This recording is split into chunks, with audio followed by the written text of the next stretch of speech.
Tao as a moral principle or virtue. The highest goodness is like water, for water is excellent in benefiting all things, and it does not strive. It occupies the lowest place which men abhor, and therefore it is near akin to Tao. When your work is done and fame has been achieved, then retire into the background, for this is the way of heaven. Those who follow the way desire not excess, and thus without excess they are forever exempt from change. All things alike do their work, and then we see them subside. When they have reached their bloom, each returns to its origin. Returning to their origin means rest or fulfillment of destiny. This reversion is an eternal law. To know that law is to be enlightened. Not to know it is misery and calamity. He who knows the eternal law is liberal-minded. Being liberal-minded, he is just. Being just, he is kingly. Being kingly, he is akin to heaven. Being akin to heaven, he possesses Tao. Possessed of Tao, he endures forever. Though his body perish, yet he suffers no harm. He who acts in accordance with Tao becomes one with Tao. He who treads the path of virtue becomes one with virtue. He who pursues a course of vice becomes one with vice. The man who is one with Tao, Tao is also glad to receive. The man who is one with virtue, virtue is also glad to receive. The man who is one with vice, vice is also glad to receive. He who is self-approving does not shine. He who boasts has no merit. He who exalts himself does not rise high. Judged according to Tao, such conduct is like that of a glutton, an object of universal disgust. Therefore, one who has Tao will avoid it. Perfect virtue is unconscious of itself as virtue, and therefore it is true virtue. Inferior virtue tries not to fall short of virtue, and therefore it is not virtue at all. Perfect virtue is inactive, having no need to act. Inferior virtue acts feeling the need to do so. Perfect charity operates without the need of anything to evoke it. Perfect righteousness operates but needs to be evoked. Perfect propriety operates, and if there is no response, it resorts to force. When Tao is lost, virtue appears. When virtue is lost, charity appears. When charity is lost, righteousness appears. When righteousness is lost, propriety appears. Propriety is but the veneer of loyalty and good faith, while ofttimes the source of disorder. Foreknowledge is but a showy ornament of Tao, while ofttimes the beginning of imbecility. Therefore, the truly great man takes his stand upon what is solid, and not upon what is superficial, upon what is real, and not upon what is ornamental.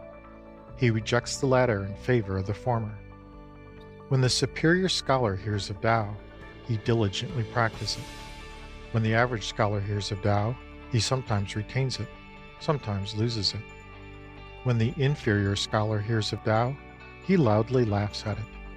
Were it not thus ridiculed, it would not be worthy of the name of Tao. He who is enlightened by Tao seems wrapped in darkness. He who is advanced in Tao seems to be going back. He who walks smoothly in Tao seems to be on a rugged path. The man of highest virtue appears lowly. He who is truly pure behaves as though he were sullied.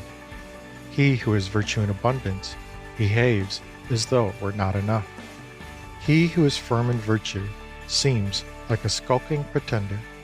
He who is simple and true appears unstable as water.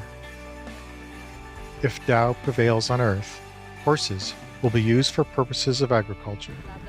If Tao does not prevail, war horses will be bred on the common. If we had sufficient knowledge to walk in the great way, what we should most fear would be boastful display. The great way is very smooth, but the people love the bypaths. Where the palaces are very splendid, There the fields will be very waste, and the granaries very empty. The wearing of gay embroidered robes, the carrying of sharp swords, fastidiousness in food and drink, superabundance of property and wealth, this I call flaunting robbery. Most assuredly, it is not Tao.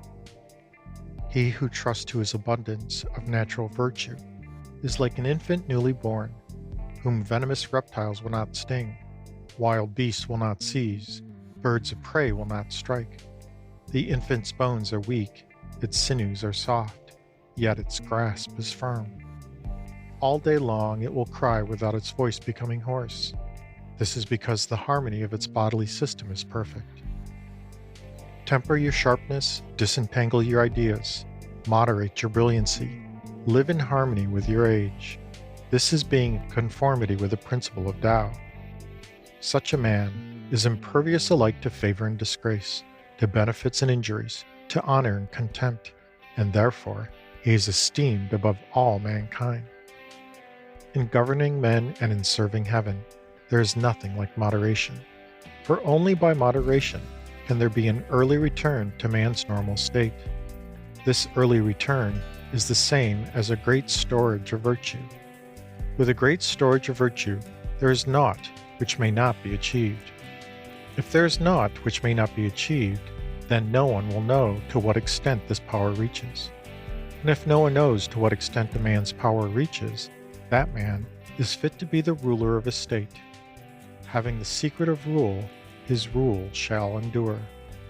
Setting the taproot deep, and making the spreading roots firm, this is the way to ensure long life to the tree. Tao is a sanctuary where all things find refuge, the good man's priceless treasure, the guardian and savior of him who is not good. Hence, at the enthronement of an emperor and the appointment of his 3 ducal ministers, though there be some who bear presents of costly jade and drive chariots with teams of 4 horses, that is not so good as sitting still and offering the gift of this Tao. Why was it that the men of old esteemed this Tao so highly?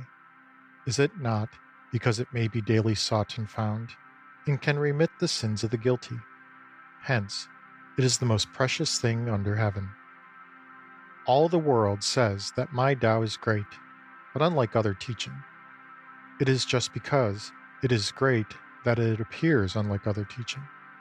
If it had this likeness, long ago would its smallness have been known. The skillful philosophers of the olden time were subtle, spiritual, profound, and penetrating. They were so deep as to be incomprehensible.